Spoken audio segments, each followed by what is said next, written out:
Hi, my name is Corey Clark, and I am a 27-year-old high school history teacher, and I deem myself as successful.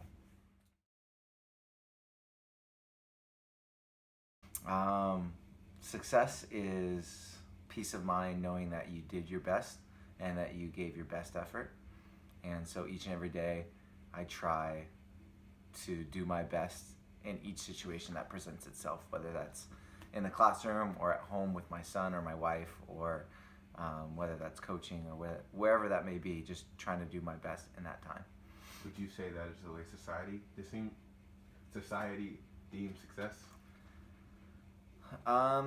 No, I don't think so at all. I think society defines success as money and a number by your bank account and status, not just wealth, but status, popularity. Um, I think society, specifically pop culture, defines success as influence and friendships, which is not necessarily a bad thing. I think friendships are important, but I don't think it's the type of success that I would define success as.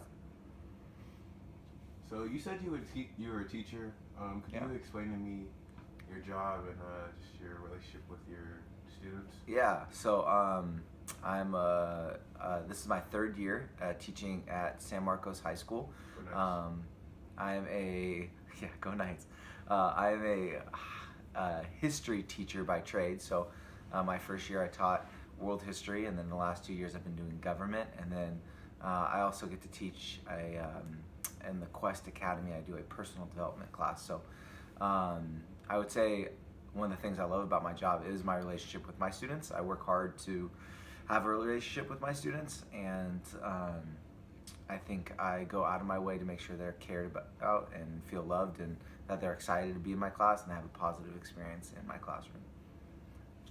So, with your teaching and having a family and a son, would you care to just explain to me your lifestyle and just what you do and how would you overall say it is? So just kind of like the way I live, and is that what you're kind of saying? Okay. Well, I think I live a very modest lifestyle. Um, as a 27-year-old who owns his own home and has a beautiful wife and a gorgeous son, I think that um, we live our lifestyle to how do I want to say this, to enjoy each other in the moments, not necessarily possessions. I obviously, as a teacher, I'm not making, rolling in the dough. I'm not making a ton of money, and my wife is going to school to become a nurse. So we definitely live a very modest lifestyle. Our house is modest. Yeah, so it's not like we're cash flow over here, but I think we live a fun lifestyle. I think one of the best parts about being in San Marcos is 20 minutes from the beach and a lot of fun hikes around. We have a dog that we enjoy taking out, and I think that lifestyle, that laid back, modest lifestyle, fits our family just fine, and it works for us. And it's not necessarily what you have, but who you have it with. So So back to you being a teacher, I wanted to yeah. ask, when you have a student walk in your class, hmm based off their clothing and ethnicity, would hmm you say you can generally tell the area that they live in and the background that they come from? Yeah, I think as much as a teacher as you want to keep your bias and your profiling down, I think you can definitely tell what I call what side of the tracks, especially at San Marcos, what side of the tracks students live on. If they come from, east of the high school or up on the hill, and you kind of tell that by clothes and keychains that you see kids hold, um, and wardrobe and things like that. You try not to let that sneak into your bias, but you definitely notice it, and it's definitely something you see for sure.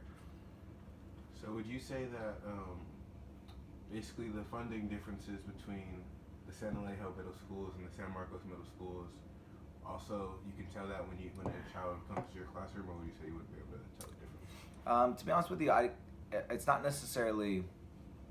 Um, it's hard to like pinpoint a certain situation where you could say, oh, that kid's definitely from San Alejo, or that kid's definitely from San Marcos Middle. It's just kind of a general feeling that you get. I teach government with seniors, and so one of the things I get to see is car keys a lot of times. And I notice that I don't see car keys with a certain demographic or a certain type of student, but I see skateboards and things like that, or no keys at all. Where with the San Alejo population, I tend to see nicer keys, Mercedes keys and BMW keys and Volkswagen keys, that they're just students that I don't necessarily flaunt, but they're just on their desk that you kind of notice. Yeah, absolutely. So when you see these two different types of kids in your class, would you say that what they deem themselves as successful is different from each other? And could you explain those differences if there are differences? Well, these are really tough questions, and I think, I think if we're just being completely honest, absolutely, I think there's a different definition of success.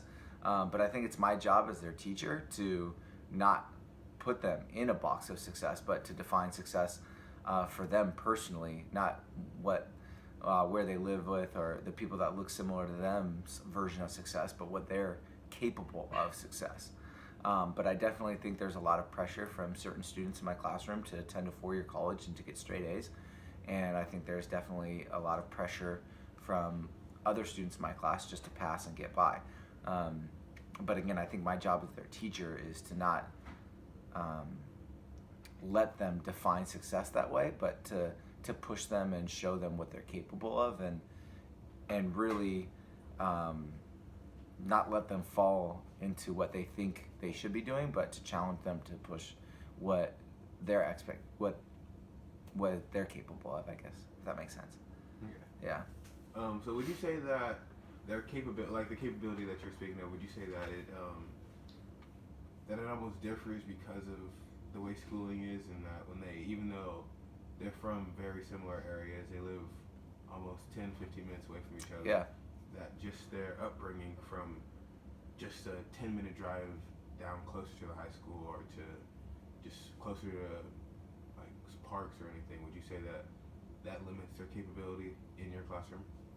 Absolutely not. I don't think it limits their capability at all. I think that if anything limits their capability, it's them themselves. I definitely think all the students I get are capable of succeeding, regardless of where they're from or what color their skin are, or like who they hang out with or anything like that. I think students pigeonhole themselves into different roles and different expectations, and sometimes those are parent-led expectations that they've just adopted, and sometimes those are zero expectations that they think they should have because that's what people have done before them and people they've been around have done. But again, I don't think the expectation that they give themselves is realistic, because I think that, like I said, any student is capable of succeeding in my class. I think that's some of that's society inflicted, and I think some of that's culturally inflicted. Just being completely honest, because I know kind of this is what the interview's kind of going, is I think there's a lot of white middle-class families from San Alejo Hills that put an emphasis on future and education, and so their conversations and their lifestyles are wrapped up on that.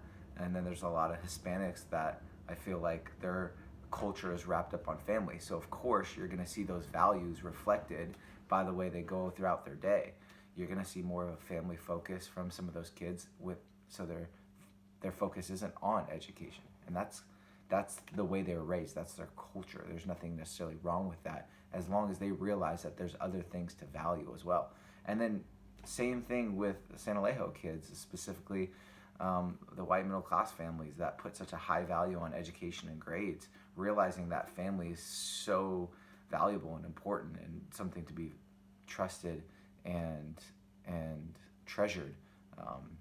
That realize it's not just about grades and not just pushing your kids to achieve something, but to actually accomplish their dreams and things like that, I think is something as well. So I have 2 more questions for you. Okay. So would you say that society's standards for success